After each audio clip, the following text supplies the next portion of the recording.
What branch and what did you do? I was Army, 9th Infantry Division, 15 Combat Engineers. I did my basic training in Fort Bragg. From Fort Bragg, I went to Fort Belvoir, Virginia, to work on generators, be a generator operating mechanic. And from there, after that, I went to Vietnam. In Vietnam, I did not see a generator. Only ran a generator once, the whole time over there. I was an engineer, mechanic. And then we had heavy equipment and boats. The boats, when I went over, they were about shot. So they sent new boats over. We had aluminum boats when I first started. It was like 12-footers. Then they'd come over with Boston Whalers, 16-footers with 50s mounted engines on it, and we used them to go up the Mekong Delta River for patrols. And we also were TDY to the infantry. And when I first went over, you would go out maybe 3 months, but then they changed it to a month. Then after that, we train the infantry for what they're doing, and we spend most of the time rebuilding fire support bases, we're building them and building the bases up bigger, and working on the roads that got blown up and go look for mines. And that was basically most of the time. Then later on they wanted to go air mobile. They changed to go air mobile with smaller equipment, smaller dozers, smaller scoop loaders, and small dump trucks, so they could fly you in and drop you in and all that. And then besides going out filming and fixing the bridges and all that stuff and roads, after that it was pretty much. And then we spent time, the other time we spent some time down on, I can never forget, we had a priest on base. Every Sunday we used to go down to the orphanage and bring some of the stuff we have from our packages and all that stuff that you never could use. We bring it down to the orphanage and give it to the kids. And that was a good time, you know, with the kids. We had a lot of fun with the kids. And that's basically my in and out of, you know, the combat, you know, like hitting, what do you call it? Getting hit on the roads or something like that, and all that. And then there was one night I never forget.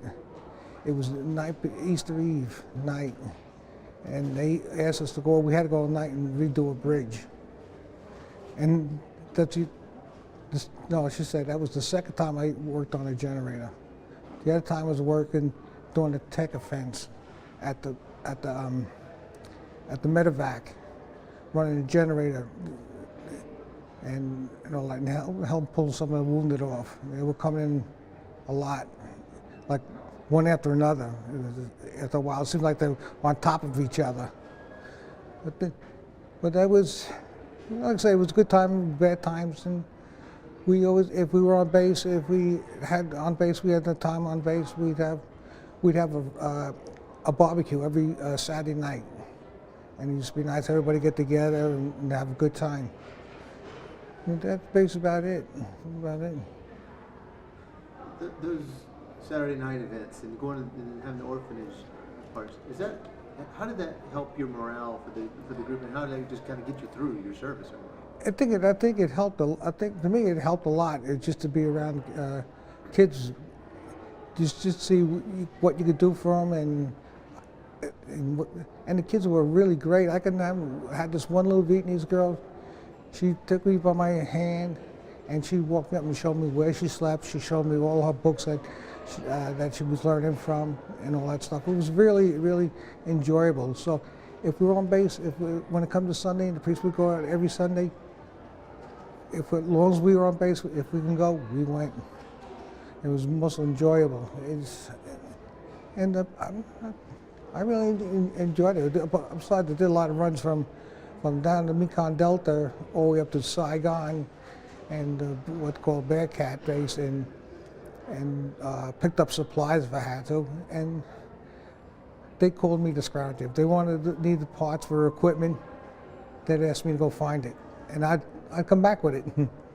So they called me the scrounger. And where are you from? Originally from New York.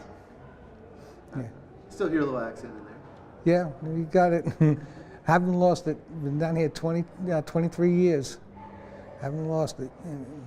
And really, I really enjoyed it. I liked it down here. And besides, my mother and sister live out in Vegas, and my oldest brother. But went out there. My wife didn't particularly care. It was too hot for her. So she said, "How about North Carolina?" She had a friend that she went to school with, moved to Chapel Hill. So she invited us down. We come down, and my wife loved it. And I said, "Okay, fine. I don't care." We had to get out from where we lived. Everything was changing. The area was changing, everything else. And I had a job that was bad. It was a dangerous job. And I told my wife, I says, "Enough's enough." Because I used to live cigarettes and candy. And I lost 10 trucks in 1 year. Got hijacked. And I just finally decided, this is it. I told my wife, I said, "We got to go." Put the house up for sale. And I come down a year and a half before we finally sold the house. At that time, the market wasn't the greatest. So, but everybody loves it. Did you come straight from New York when you went to Fort Bragg? Originally started with, let's see, come on, New York, we went to actually Fort Jackson first. From Fort Jackson, we did that. It just gave us all our gear and everything else. And then it says, now we're going to Fort Bragg. So we were only there like about a day, 2 days there, and up to Fort Bragg. What was that like walking into Bragg? What time of year was that? Oh, that was February. Never forget, it was cold. And it was only tents when we first got there in the receiving center, and they were cold. So, but like I say, it was a good time, bad time. You know, it's like everything else. Everything's not perfect. But it was really, it was a good experience. I have no regrets. Because my son's into Vietnam. He took a class. As a matter of fact, John Odom, he was one of my son's instructors on Vietnam. So he was good. Matter of fact, he's National Guard now. He did 2 tours in Iraq, and he's matter of fact, he's an associated member of our group. So and he's a Cary motorcycle cop. What is it like sharing your story with your son? Since you said he's into Vietnam. He was interested. He was very interested. He always asked questions. And matter of fact, I have another friend who grew up with. He's into Vietnam. He's interested in, matter of fact, all the wars. He's into everything.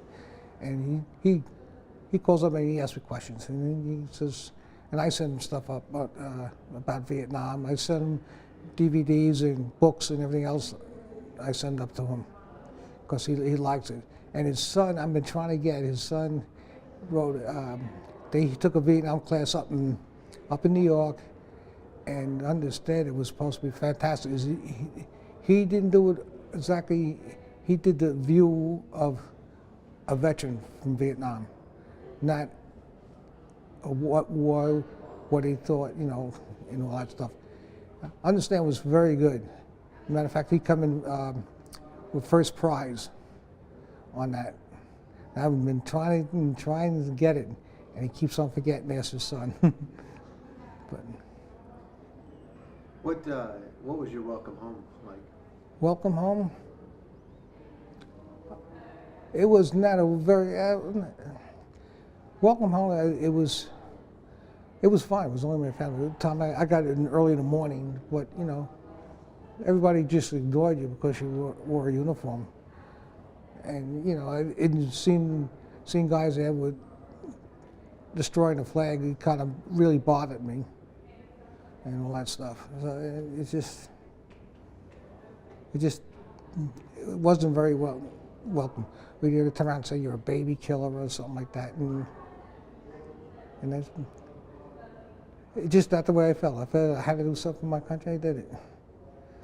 I originally wanted to go into the service, but they turned me down. They told me I had high blood pressure and colorblind. They went down to draft. I have a twin brother. They took him. We went down together. They took him, and they turned around and rejected me. 6 months later after that, they finally took me, and they said the same thing. I said, gee, I wanted to go in to begin with, and now you take me. But I have no regrets. Basic training was rough. It was a little scary when I first started, but made it through it, and then went to, like I said, we went to Fort Belvoir, Virginia. We had 1,500 guys to the company. And I could remember the first sergeant, when they had the formation in the morning, he'd go down and look like this, and he used to say, looks like F Troop. We had Army, Navy, Marines, Air Force, and foreign troops. And the bunks were so close together, it's like if you jump out, you might land in somebody's lap. It was just so close. It was very, very close.